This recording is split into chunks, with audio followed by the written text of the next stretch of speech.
page 528 et 529 ka tafsir al-Qur'an de sura 53 et 54. wa annahu e wonde kanko Allah khalaqa zawjayn kanko taginoni jidin didi adhakara gorengel wal unsa e deyengel min nutfatin immarde tobbere mani ida tumna sinde mani yama bi mana sirendama wa anna alayhi e wonde ko kanko Allah fawi anna shaytal ukhra tagu sakkiturungu anna kanko Allah waqna kanko aldinta waqna kanko yondinta yo Allah aldingen wa anna kanko Allah rabbu shira kanko ni jeedo de do hodere wiete de shira wa anna kanko Allah halaka woni ko halke adan adin ko ben al ula karanu wa samuda samudan ko ben kadi fama abuka heddanoki wa gamanu ne yimbe nabi nuhu ben kadi min qablu ko adi dum do fu innam be do fu ko adi Allah halkebe kanu belatinhum azlama ko kambe wonno ko toñi wa tabi wal mu'tafikata yimbe pitaji don yimbe annabi shuaib ahwa ben kadi untinoke fagasha suddina be ma gasha kon ko suddibe fabi ayi ala rabbika kon dum e mandeji jomi mada din tatamara wonda sikkitade ya akhi hada de do alquran are nadirun ko de waju minan nudri morde waju jal ula arani azifatil azifa battingal ngal battike ko do woni dargal dum non ila ayon jippina hebi do woni duubi wulure e temedde nayi e capantati e juuyi ilibbi e balde laysa laha ala nangal min dunillahi kuri Allah kashifatun huncoongal itta afa min hadal hadis e ko immorde nde yewtere do o alqur'ana ta'jabuna on don hawade wa tadhakuna hidon jala akkanda ganno kankita wala tabkuna wullata wa antum non samiduna hidon hira wawla ko fala fasjudu lillahi son jabi julane Allah sujjane Allah wa'budu rewam. Suratul Qamar makkiyat. Bismillahirrahmanirrahim. Allah dali ikadrapati sa'a koni darngal battike wi den non ila Allah wi darngal battike ila ka wi danane battingal ngal battike hebi do woni o duubi ko woluden fimu amma ni kanko hewti wiete wan shaqqal qamaru lewru dun sekike Allah wi kono wa yaraw haybe yi ayatan mande yuridu be durnoto wa yaqulu be nasirun ko bilewu mustamirun dumingu wowungu wa kadabu be fenna wattabaw be joka hawa on belede mabbe de wa kullu amrin kono kala fiyake ya akhi ko yidano kirti ne kawreldo mustaqirrun mari nyibirde ha nyalande de yata de e fi mun helta fewu o yaali lamu firawna e hore mun deji no helti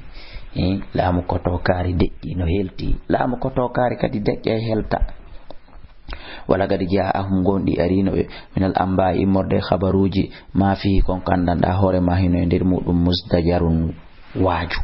musdajarun kamba hikmatu dum do ko hikma balighatun yottotodo fama to honin nudur kono wajuji nafali be fatawalla anhum huccuto e mabbe tertoda yawma yadudda nyande noddoyta be yahugol ila shay'in faade hunde nukurin anyininde yahugol kono tabe be ya wayliten khusha anta hino partini abisarum gite mabbe den yakhrujuna hebe yalta min al ajdath be waka gaburuji mabbe kanna masikka be jaradun ko be kanoji muntashirun sakitidi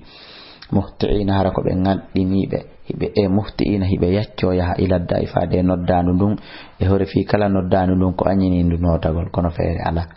yaqulu kafiruna hefera be wiya hada dum do dey modi yawmun ko nyalande asirun sattude honno be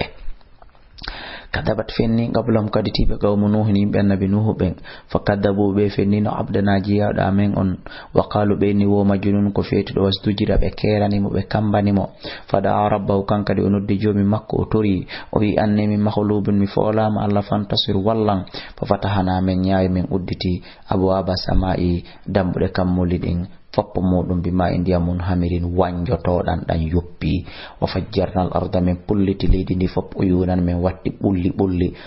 pulliti faltaqal ma undi eden di foti udalle e do ala amri e do fiyaake e bore Allah gado gurida tawdum gomdi e banoma wa hamalnahu min rundi mo kanko nuhu ala dati alwahin e do jomira ka pecce jane wadusurin e pempe dum woni e ponting tajri hika ila bi ayunina e ngayna teri amen e giti amen jazan dum ko juddili man kana kala lati do ko fira o yeddama ko ni men dandirtamo haystayna sifanu nuhu dandira non tigi kono ko non kadi Allah dandirtamo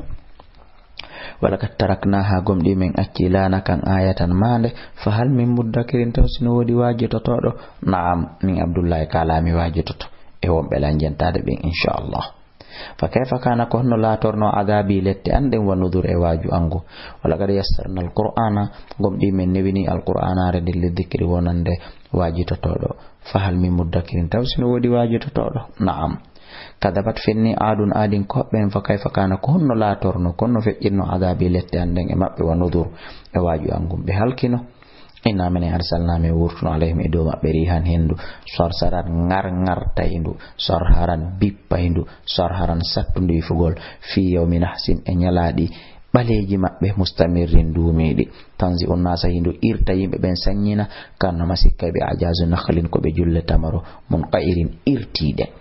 fakayfa kana konno latorno adabi lettande wa nudur e waju ango be halkino wala kad yassarna gum di mene wini alquran are ni lidhikri wonande waju fahal mi muddakin tawsino wodi waju todo na'am kadabat finni gaw samudan ko be bin nudur wajungo fagal win abasharan e ko neddo goto minnaji yaado e men kadi wahidan goto nattabi woni ko jokketen enen do fo sen wadi dum inna enen idan ontuma la fi dalalin hare en woni nder majjira wa su'urin e fetere awol iya dhikru alayhi ene hara waju libete e hore o min baynina hakkunde men enen di garanji enen be mawbe makko baabe barskon huwa o kadabun ko feno ashirun ko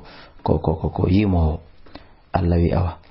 si alamun arabe anda gadan yango manil kadabu ko bon feno al ashiru yimo inna min mursilun nagati men wurta